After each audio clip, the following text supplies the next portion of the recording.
Assalamualaikum warahmatullahi wabarakatuh. Saya Muhammad Zaki, NIM 462101 akan membacakan materi pertama. Humanisme di dunia Islam dan Barat. Dalam perdagangan Barat memahami manusia dan Tuhannya berangkat dari mitos-mitos. Mitos adalah sesuatu hal yang dianggap benar dalam kesalahannya. Syariati memberikan gambaran misalnya seperti memahami hikmah Tuhan. Dalam pandangan mitologi Yunani, hikmah merupakan api ketuhanan yang dicuri oleh Brahmateus atau semacam dewa untuk diberikan kepada manusia. Tapi pada akhirnya Brahmateus disiksa karena mencuri api ketuhanan tersebut. Dalam pandangan Islam, api ketuhanan ini merupakan nur atau cahaya hikmah atau dakwah dari langit yang dibawa oleh para utusan ilahi untuk disampaikan kepada umat manusia. Dalam pandangan Islam, tidak ada pertentangan dalam eksistensi Tuhan. Tuhan berkehendak membebaskan manusia dari belenggu perbudakan terhadap alam. Tidak ada pertentangan antara Tuhan, malaikat, dan fitrah manusia. Sedangkan dalam pandangan mitologi Yunani kuno, terdapat pertentangan antara langit dan bumi, alam dewa-dewa, dan alam manusia. Terdapat pertentangan dan pertarungan sampai-sampai muncul kebencian dan kedengkian antara keduanya.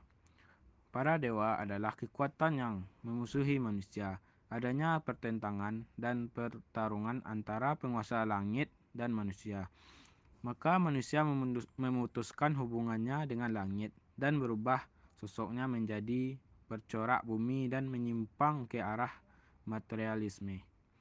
Islam justru mengajak manusia pindah dari kerendahan bumi menuju ketinggian langit dan dari penyembahan manusia atas manusia kepada Tuhan semesta alam.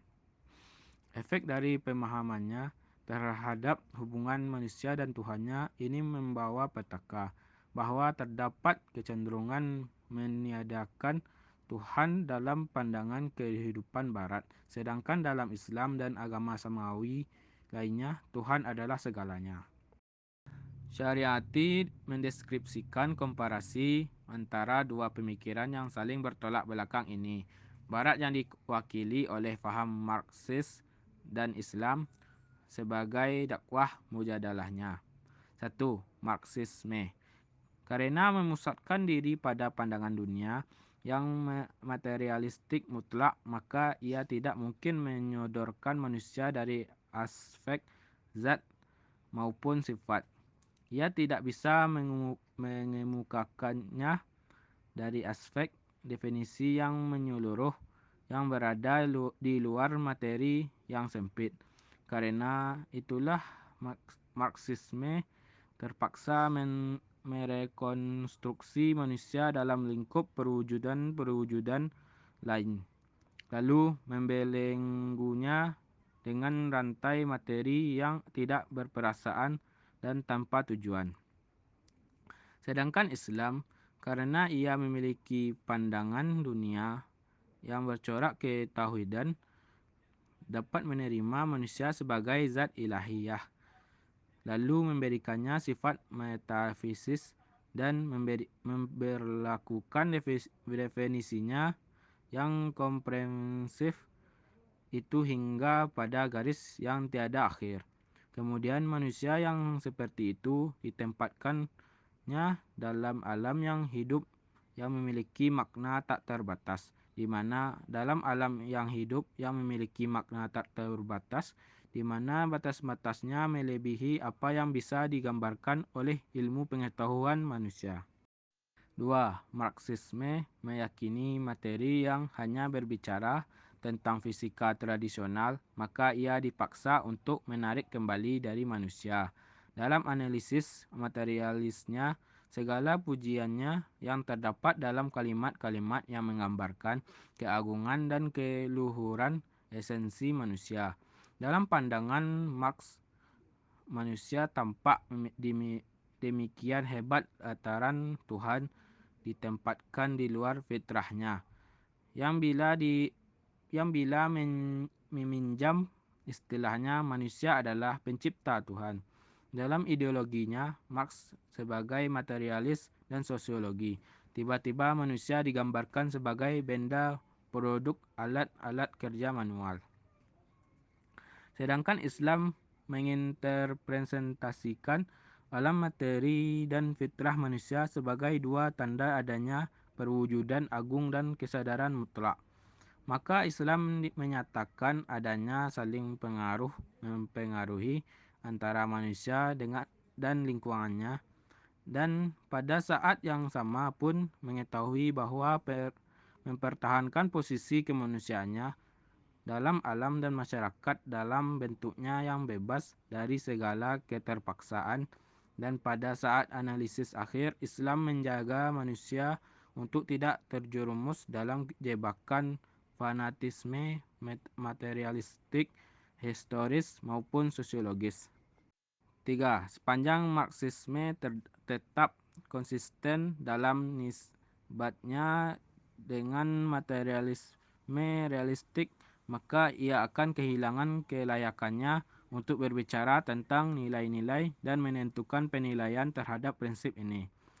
Sedangkan Islam meyakini di balik yang realita adanya sumber nilai mutlak, maka ia dapat menemukan justifikasi yang logis. 4. Sepanjang Marxisme memandang manusia sebagai produk lingkungan sosial dan lingkungan sosial merupakan kumpulan dari kondisi dan asas-asas yang terus berubah dan berganti. Dan selanjutnya, sepanjang ia tetap mengingkari Tuhan dan fitrah manusia, maka ia pasti kehilangan kaidah pokok tentang nilai-nilai kemanusiaan yang membentuk moral.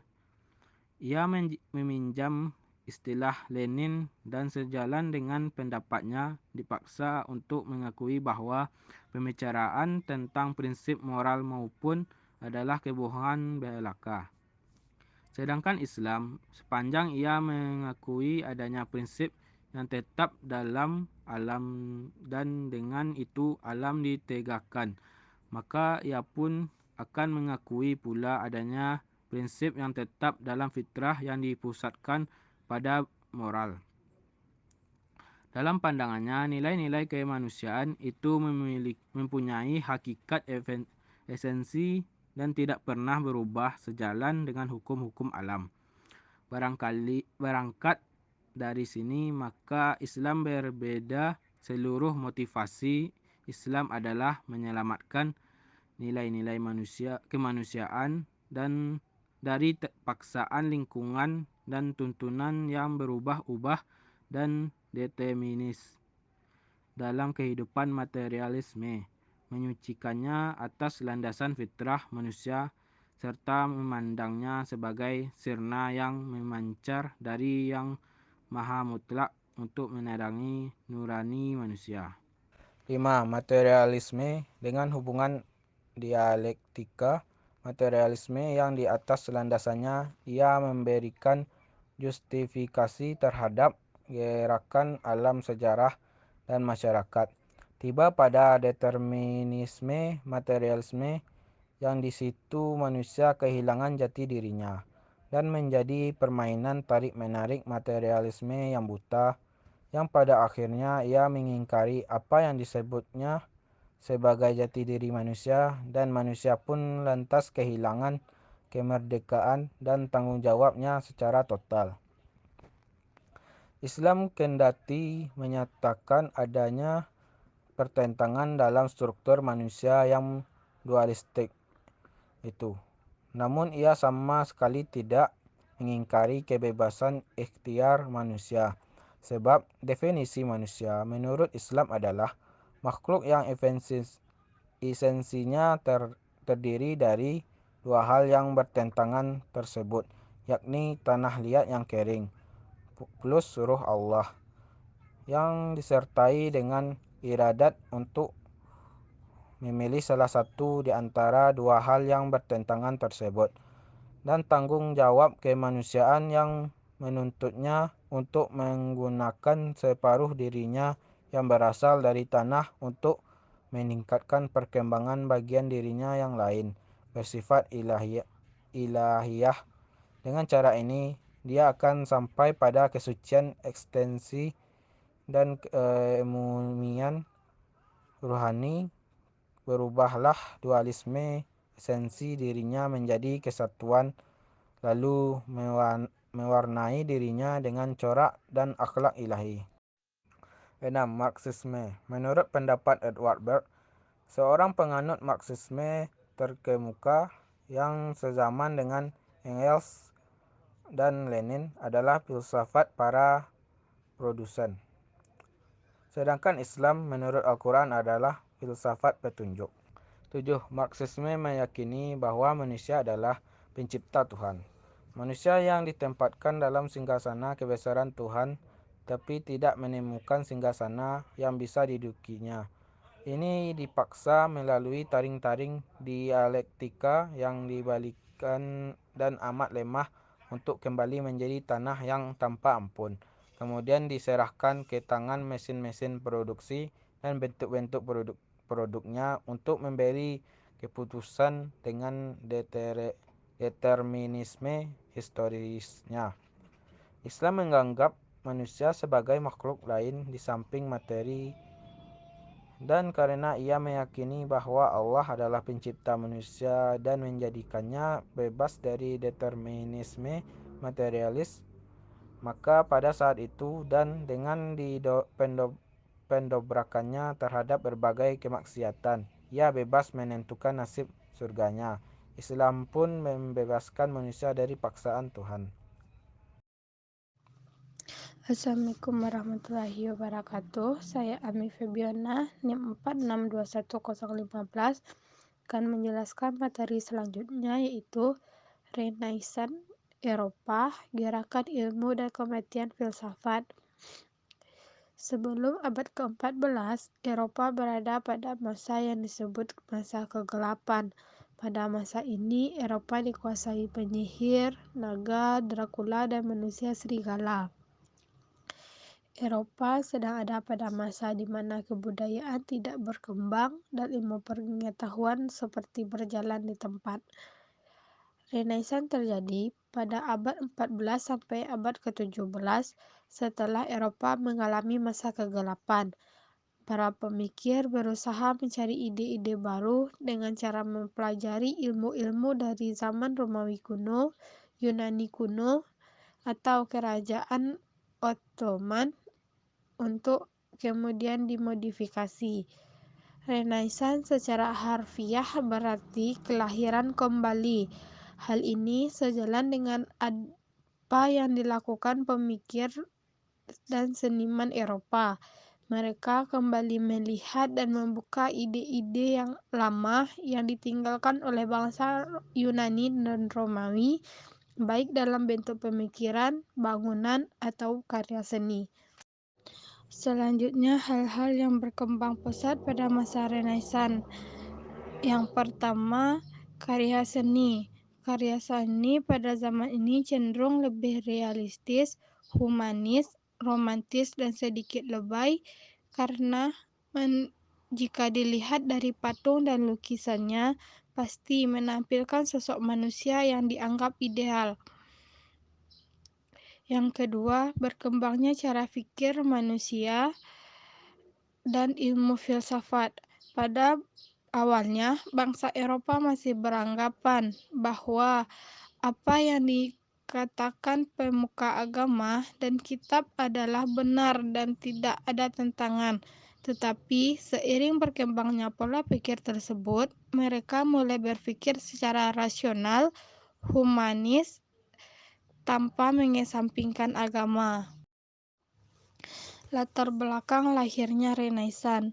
Gerakan Renaissance pertama kali lahir di Italia pada abad ke-14, kemudian menyebar ke seluruh Eropa.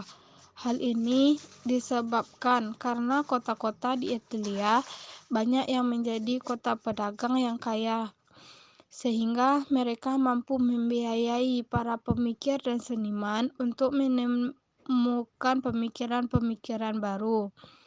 Selain itu, peninggalan Romawi dan Yunani mudah dijumpai di Italia. Kemudian pedagang yang terjalin kerjasama dengan Ottoman, yang notabene adalah kerajaan Muslim, dan itu sedang mengalami masa jaya dan dijadikan sebagai pusat pendidikan terkenal pada masa itu, maka Italia mempunyai modal yang untuk melakukan gerakan seperti ini. Renaissance mempengaruhi banyak pola pikir di dunia. Pada saat inilah ilmu anatomi manusia yang menjadi populer, karena kalau mau berbuat karya sehumanis dan semanusia mungkin, kita harus tahu bagaimana anatomi manusia, dok, dan caranya adalah yang membedah manusia buat dilihat isinya. Perkembangan masa Renaissance.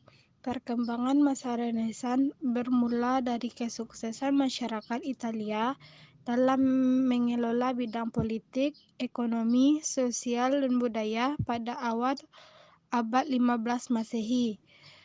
Pada masa tersebut, masyarakat Italia tumbuh dan berkembang menjadi masyarakat kota yang sejahtera. Kesejahteraan masyarakat Italia menyebabkan kemunculnya pemikiran duniawi yang mengedepankan rasionalitas. Menurut buku History of Europe, sejarah Eropa dari zaman kegelapan hingga era baru, karya Willis Masonwes berkembang pada masa Renaissance, mencapai titik puncak ketika muncul paham sekularisme, individualisme, dan humanisme di Eropa. Paham-paham tersebut mempengaruhi masyarakat Eropa untuk melepaskan diri dari kekangan doktrin agama dan dominasi gereja, sehingga mereka mampu menghasilkan pembaharuan-pembaharuan di berbagai aspek kehidupan. Dampak Renaissance itu terjadi dalam beberapa bentuk. Yang pertama, munculnya berbagai motivasi dalam ilmu pengetahuan. Yang kedua, berkembangnya ilmu filsafat. Yang ketiga, runtuhnya dominasi gereja terhadap tatanan masyarakat Eropa. Yang keempat, munculnya paham kapitalisme, liberalisme, dan materialisme. Yang kelima, pedagang dan pengusaha memegang peran penting dalam tatanan sosial, ekonomi, dan politik masyarakat Eropa. Tokoh-tokoh penting pada masa Renaissance yaitu yang pertama Leonardo da Vinci, yang kedua Francis Bacon, yang ketiga Galileo Galilei, yang keempat René Descartes, yang kelima Petrarch. Sekian penjelasan materi dari saya. Saya sudahi. Assalamualaikum warahmatullahi wabarakatuh. Assalamualaikum warahmatullahi wabarakatuh. Nama saya Nadia Rizky Ananda, NIM 462101. Saya akan melanjutkan tentang materi berikutnya, yaitu filsafat modern. Filsafat modern adalah pembagian dalam sejarah filsafat barat yang menjadi tanda berakhirnya era skolastisisme. Waktu munculnya filsafat modern adalah abad ke-17 hingga awal abad ke-20 di Eropa Barat dan Amerika Utara. Filsafat modern ini pun dimulai sejak munculnya rasionalisme lewat pemikiran Descartes, seorang filsuf terkemuka pada zaman modern. Latar belakang munculnya filsafat modern. Filsafat zaman modern yang kelahirannya didahului oleh suatu periode yang disebut dengan Renaissance dan dimatangkan oleh gerakan Aufklärung di abad ke-18. Di dalamnya mengandung dua hal yang sangat penting. Pertama, semakin berkurangnya kekuasaan gereja. Kedua, semakin bertambahnya kekuasaan ilmu pengetahuan. Pengaruh dari gerakan Renaissance dan Aufklärung itu telah menyebabkan peradaban dan kebudayaan zaman modern berkembang dengan pesat dan semakin bebas dari pengaruh otoritas dogma-dogma gereja. Terbebasnya masyarakat dari dogma-dogma gereja dan semakin berkembangnya filsafat dan ilmu pengetahuan. Tidak lagi didasarkan pada dogma gereja, melainkan didasarkan atas kesesuaiannya dengan akal. Sejak itu, kebenaran filsafat dan ilmu pengetahuan didasarkan atas kepercayaan dan kepastian intelektual atau sikap ilmiah, yang kebenarannya dapat dibuktikan berdasarkan metode, pemikiran, dan pemikiran yang dapat diuji. Pada umumnya, para sejarawan sepakat bahwa zaman modern lahir sekitar tahun 1500-an di Eropa. Peralihan zaman ini ditandai dengan semangat anti abad pertengahan yang cenderung mengekang kebebasan berpikir. Sesuai dengan istilahnya, yaitu modern memiliki arti baru sekarang atau saat ini. Filsafat modern merupakan sebuah pemikiran yang menganalisa tentang kekinian, sekarang, subjektivitas, kritik, dan hal yang baru. Sejak pada abad pertengahan, otoritas kekuasaan mutlak dipegang oleh gereja dengan dogma-dogmanya. Maka pada zaman modern, otoritas kekuasaan terletak pada kemampuan akal manusia itu sendiri. Manusia pada zaman modern tidak mau diikat oleh suatu kekuasaan. Para filsuf modern pertama-tama menegaskan bahwa pengetahuan tidak berasal dari kitab suci atau dogma-dogma gereja, juga tidak berasal dari kekuasaan feudal, melainkan dari diri manusia itu sendiri. Zaman modern adalah zaman di mana akal sangat-sangat diagungkan. Tak heran jika pada zaman ini lahir banyak filosof-filosof hebat yang buah pemikirannya mampu mengguncang dunia.